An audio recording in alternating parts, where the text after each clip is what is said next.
मर्ज मर्ज के बाद इलाज मैं करूंगी, यानी जवाब के रूप में।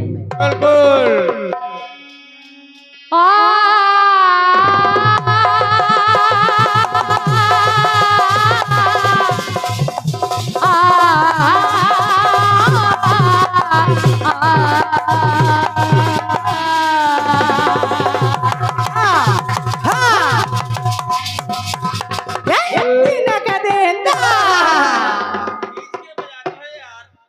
ये होती है सेटिंग। आइए, बढ़िया तर्ज है भैया जी। पहले मेरी ओर से प्रयास सुनिएगा, क्योंकि प्रथम चक्र में भैया ने समय भी दिया है। हालांकि प्रथम चक्र में स्वच्छंद चक्र होता है, समय लग जाता है। वंदना गानी है, फिर जवाब देना है, फिर अपना गीत भी गाना है। तो मैं पूरा प्रयास कर रही हूँ, लेकिन ऐसा प्रयास नहीं होगा कि बिल्कुल एक्सप्रेस पे बैठे जो बैठे हैं सुनने वाले उनको समझ में ना आए, सीधे लखनऊ पहुंच जाए। ऐसा नहीं होगा। आपको एक एक पंक्ति समझ में आएगी, और उधर से भी यही प्रयास रहेगा, इधर से भी। बस समस्या आती है, कलाकार जब बंधन में हो जाता है तो कुछ समस्याएं आने लगती हैं। लेकिन आइए, दोनों लोग प्रयास करेंगे कि अच्छे से अच्छे आपको गीत सुना सकें, और जल्दी में। तर्ज आपने सुनी है, सबसे पहले तर्ज सुनिए, फिर आगे की बात सुनेगा। आपने गाया है गिरजा भैया, अरे जब भी झरनों से मैंने सुनी रागिनी,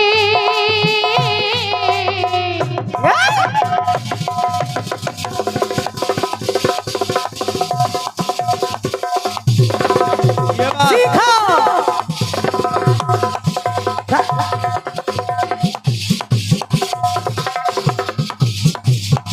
सीखो।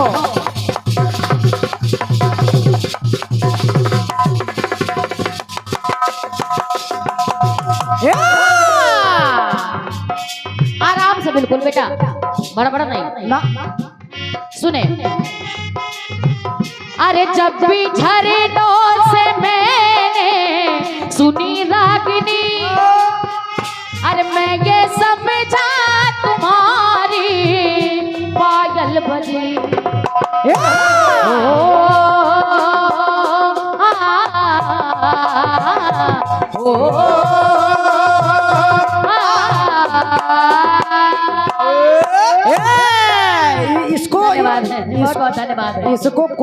इसको कोरस वाले भी सीखें और मेन गायक भी सीखे। गिरजा भैया, हमारा और आपका सौभाग्य हुआ है कि बुंदेलखंड की धरती में सुनाने का अवसर मिला है। यहाँ पर एक एक श्रोता बहुत अच्छा कलाकार है, जिनके चरणों की धूल भी नहीं है हम और आप। इसलिए थोड़ी मेहनत करनी पड़ेगी हमको और आपको, और क्या, दोनों लोगों को। आदित्य भैया, आज कुछ मिजाज बदले लग रहे हैं। तो जिसके सपने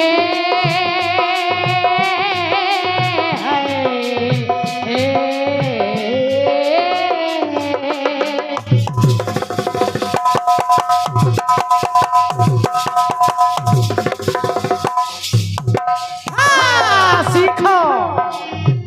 अरे जिसके सपने हमें रोज आते रहे, दिल लुभाते रहे, जिसके सपने हमें रोज आते रहे, दिल लुभाते रहे, ये बता दो ये बता दो कहीं तुम वही तो नहीं, वही तो नहीं।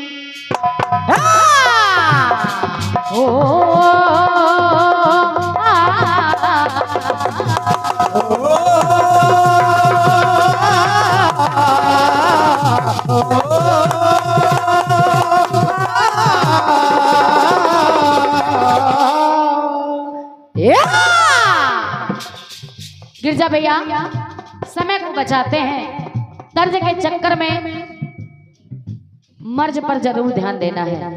तर्ज तो केवल सहारा लिया जाता है कि हमारा गीत आप लोगों को समझ में आ जाए। बढ़िया गीत आपका आया है। जिन्होंने इस गीत की रचना की है, मैं उनको बार प्रणाम करती हूँ। बहुत सुंदर सा गीत आया है, जो कि पंक्ति जो कह रही थी, जिसके सपने हमें रोज आते रहे, अच्छा। दिल लुभाते रहे, अरे, ये बता दो कहीं तुम वही तो नहीं। गिरजा भैया गीत लिखा गया है, आपने गाया है, लेकिन जो बात थी उसमें वो आप हड़बड़ी के चक्कर में गड़बड़ी कर गए। नहीं, हड़बड़ी में गड़बड़ी होती है। धन्यवाद है। नहीं होगा, अभी तो पार्टी शुरू हुई है। पहचानते तो हो गए ही। लाइन सार्थक कर रहे हैं आदरणीय गुरुवर। ये बता दो कहीं तुम वही तो नहीं।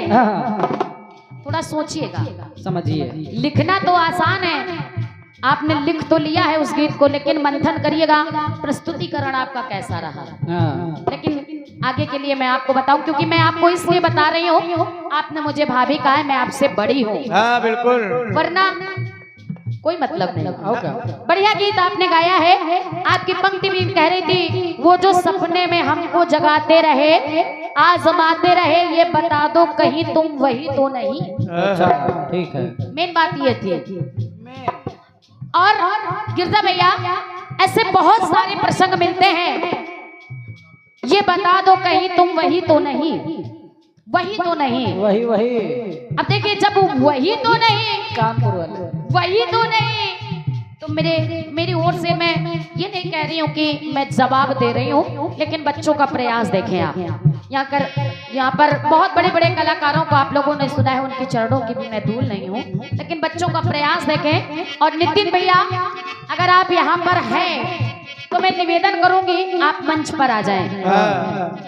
निवेदन करूंगी, आप भी अच्छे कलाकार हैं, हमारे छोटे भैया हैं, हमारे ही परिवार से हैं आप। आइए। और सौभाग्य हुआ है आज हम लोग एक ही पेड़ की डाल, यहाँ पर सभी फल फूल है।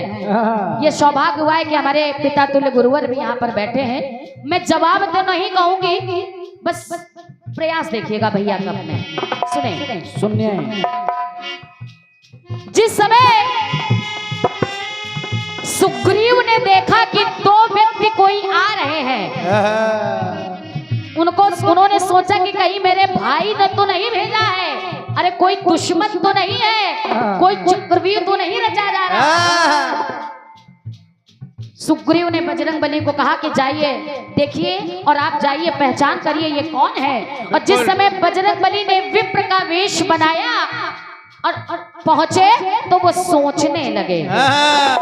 भैया भक्ति कह रही है क्या, और हनुमान जी सोचने लगे क्या, होंगे त्रेता में विष्णु जी बनवासी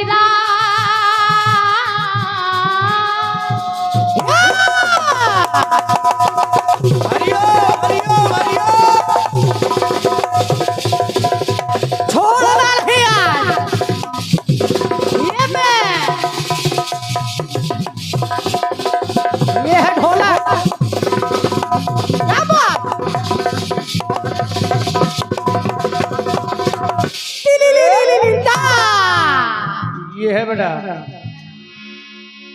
क्या बात।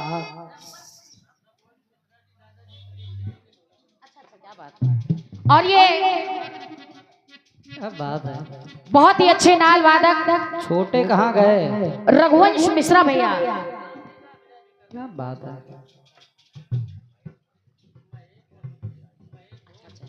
और ये बहुत ही अच्छे कलाकार हमारे छोटे भैया मधुर भैया जी, मधुर घोष जी,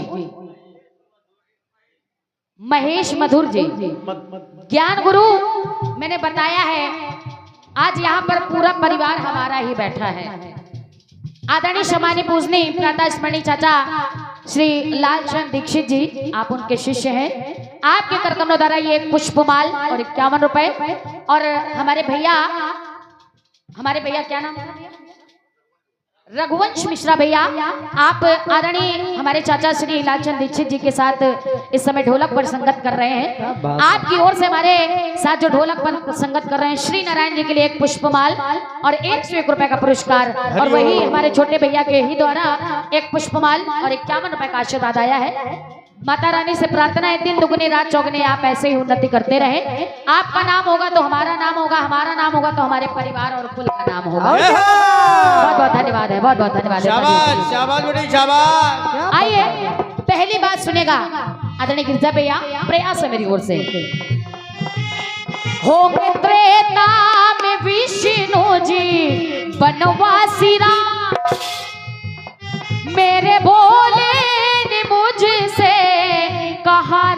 यही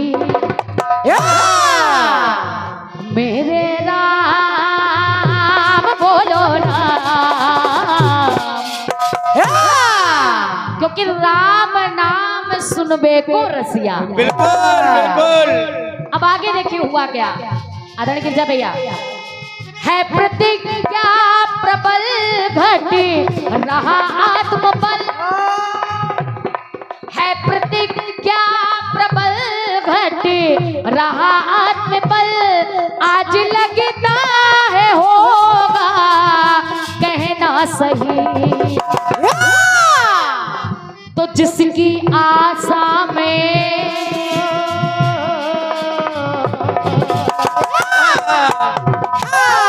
क्योंकि बजरंगबली को दूसरा कोई भाता ही नहीं है राम नाम के सिवा, प्रभु राम के सिवा। तो वो सोचने लगे उन स्वरूप को देखकर, सीखो। अरे जिनकी आशा में राम राम रटते रहे। क्या बात है, क्या लिख देते हो गुरु, क्या बात है, अरे वाह। अरे जिनकी आशा में राम राम रटते रहे, बने भटकते रहे, ये बता दो ये बता दो कहीं ये वही तो नहीं, वही तो नहीं। माता ने कहा था, हाँ। माता ने कहा था बेटा इंतजार करो। इंतजार करना, प्रभु आएंगे और आपको दर्शन भी मिलेंगे। ये बता दो कहीं तुम वही तो नहीं, वही तो नहीं।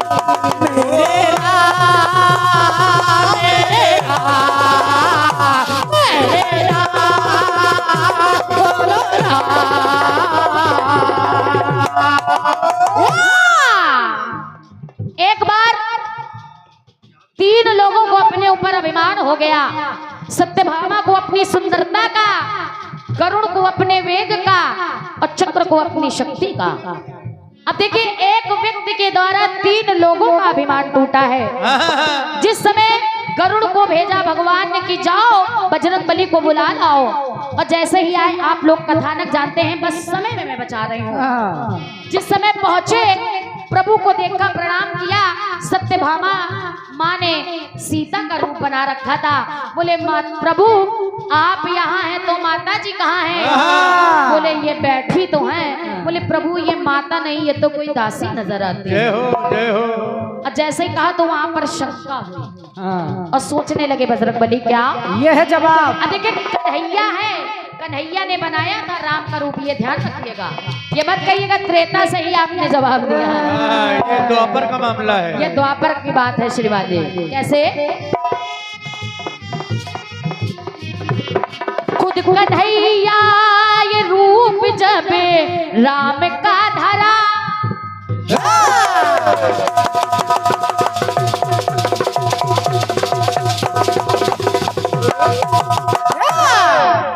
भैया खुद कन्हैया ने रूप जब राम का धरा, सत्यभामा ने भी रूप सिया का धरा।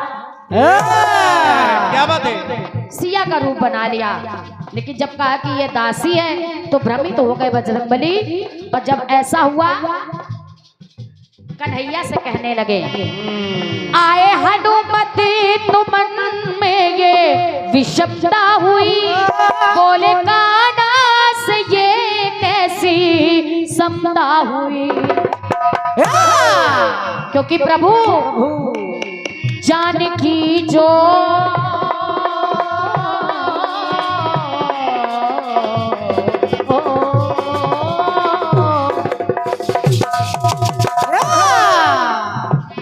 जानकी जो ये वन वन संग संग रही, जो आपके संग में माता जानकी रही, जो वन वन में आपके साथ रही हैं। लेकिन प्रभु जानकी जो वो वन वन संग में रही, वन में अंग अंग में रही, ये बता दो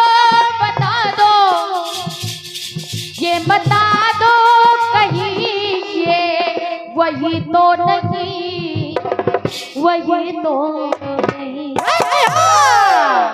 अब तीसरी बात देखिएगा, क्योंकि समय अधिक लग रहा है और पूरा प्रयास कर रही हूं मैं। आपने कलयुग में तुलसीदास जी को लिया है भैया, और मैं भी एक दास ही ले रही हूँ, और वो दास कोई और नहीं, भक्त सूरदास जी महाराज। और क्या? सुनिए, सुने। भक्त की थी अनोखी कहानी मिली,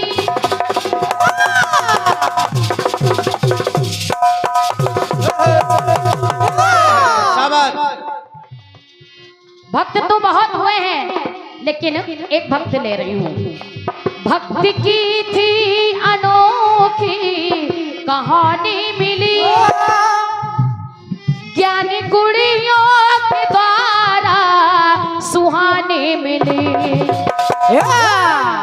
लेकिन एक खास बात हुई, भक्त सूरदास जी केवल प्रभु का ही नाम जपते रहते थे। एक बार प्रभु का नाम जपते जपते चले जा रहे हैं, एक हाथ में उनके पायल थी, प्रभु का नाम जपते जपते जपते जपते, क्योंकि उनको दिखाई नहीं पड़ता था, एक खाई मिली, यानी एक गड्ढा मिला, और जैसे ही वो उसमें गिरने लगे तो प्रभु के नाम का इतना बड़ा असर कि प्रभु उनको सहारा देने के लिए गड्ढे में गिरने से बचा लिया, उनका हाथ पकड़ लिया। और जैसे ही हाथ पकड़ लिया तो भक्त सूरदास जी सोचने लगे, कहने लगे क्या? पायल जैसे गिरी भक्ति दौड़े उधर, कान्हा ने देखा गड्ढा तो आए इधर। और जैसे ही देखा तो गिरतों को जो सदा वो उठाते रहे। मेरे प्रभु गिरतों को जो सदा ही है उठाते रहे, गले लगाते रहे। ये बता दो हे प्रभु, आखिर आपने मेरा हाथ पकड़ा है तो मुझे शंका हो रही है। आप हो सकते हो, दूसरा नहीं हो सकता, दूसरा कोई नहीं हो सकता। बहुत सुंदर लिखते हो गुरु।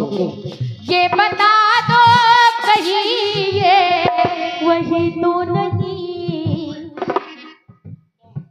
कहीं तुम वही तो नहीं, वही तो नहीं। ऐसे ही एक प्रसंग और मिलता है, जिस समय नागपाश में भगवान राम और लक्ष्मण बंधे हैं, गरुड़ को बुलाया गया। उनको शंका हुई कि ये मेरे प्रभु हो नहीं सकते, अगर मेरे प्रभु होते तो नागपाश में कैसे बंधे होते। प्रभु से प्रार्थना की, वहां पर भी शंका हुई, शंका का निदान किया, वहां पर भी वो कहने लगे कहीं तुम वही तो नहीं।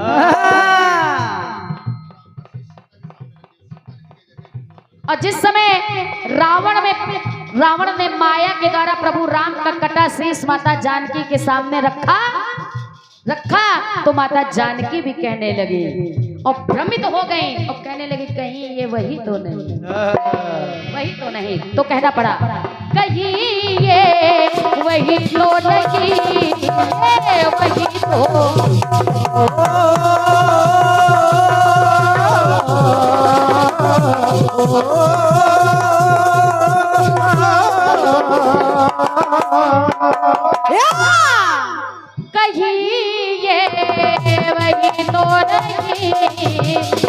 नहीं, वही तो